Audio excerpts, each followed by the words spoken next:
Maharlika nga ba ang tawag sa mga sinaunang Pilipino bago dumating ang mga Kastila?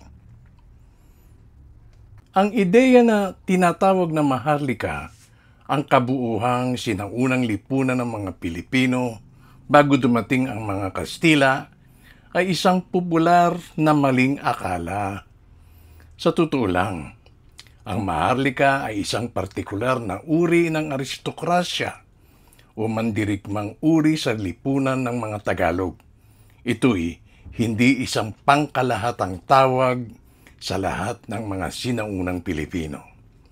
Sa lipunang Tagalog, bago dumating ang mga Kastila, meron 3 pangunahing antas ng lipunan. Una, Maginoo. Ito ang pinakamataas na uri na kinabibilangan ng mga dato at maharlikang pamilya. Pangalawa, Maharlika.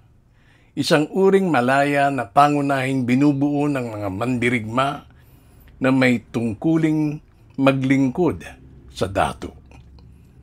Katlo, Timawa. Malalayang mamamayan na hindi alipin ngunit hindi rin maharlika. Ika-4, Alipin. Aliping namamahay o aliping sa gigilid. Ito'y mga tao na may utang o naglilingkod sa mga nakatataas sa kanila. Samantala, sa iba pang bahagi ng Pilipinas, tulad ng mga Bisaya, hindi ginagamit ang terminong maharlika. Mayroon silang sariling sistemang panlipunan na may pagkakahawig sa Tagalog ngunit may ibang katawagan tulad ng dato o pinuno, timawa o malaya o uripon, alipin.